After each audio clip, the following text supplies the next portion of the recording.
What happens when the government just unplugs the world's most advanced AI overnight? I mean, it sounds exactly like the plot of a sci-fi thriller, right?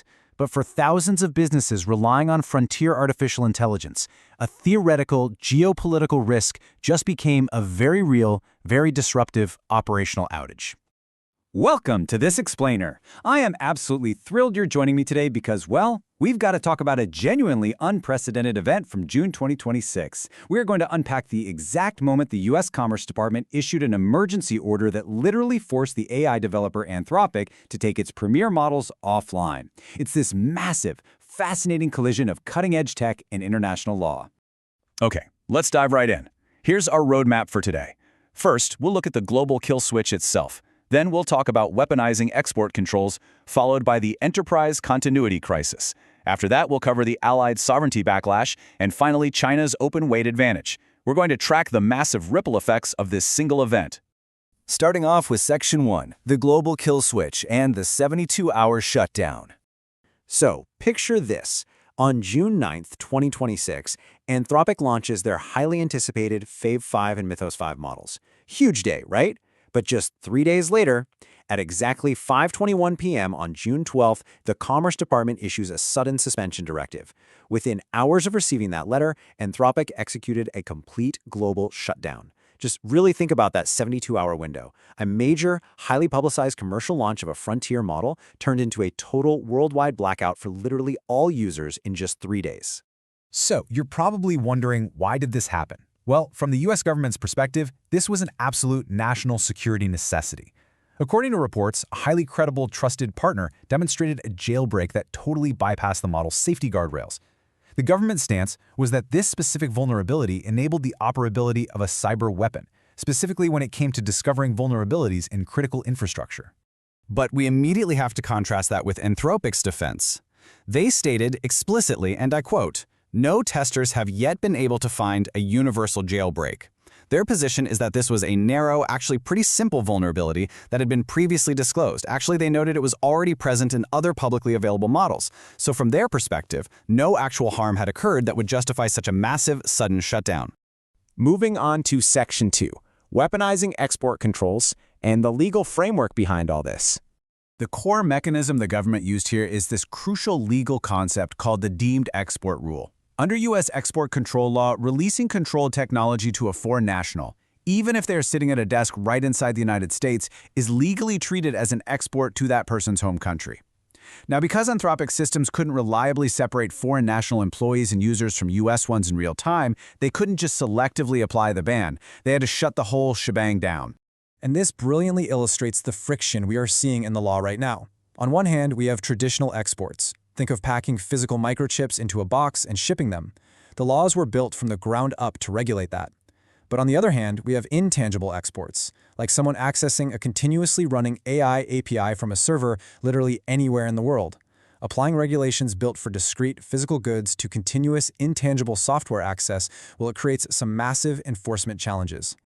This all fits perfectly into a broader framework established by the Bureau of Industry and Security, or the BIS, back in January 2025. They basically mapped out global AI access into 3 tiers. Tier 1 covers the US and close allies, giving them mostly unrestricted access. Tier 2 covers most other countries. They face capped compute and require special licenses. And Tier 3, that targets countries of concern, like China and Macau, putting them under what is effectively an embargo. Let's look at Section 3, the enterprise continuity crisis and the resulting operational failure. Now, what's really fascinating here is the shift from abstract policy to immediate boardroom panic. While the government's directive technically only applied to foreign nationals, the reality of global enterprise architecture meant that a lack of real-time nationality screening forced a complete worldwide blackout for every single enterprise customer. For IT and risk teams globally, a theoretical supply chain risk instantly materialized into a concrete, totally unpreventable operational failure. Anthropic's own statement really emphasizes this harsh business reality. They said, the net effect of this order is that we must abruptly disable Fable 5 and Mythos 5 for all our customers to ensure compliance. So if you were a multinational enterprise with critical workloads heavily dependent on this closed API USA provider, your connections were instantly severed, just gone.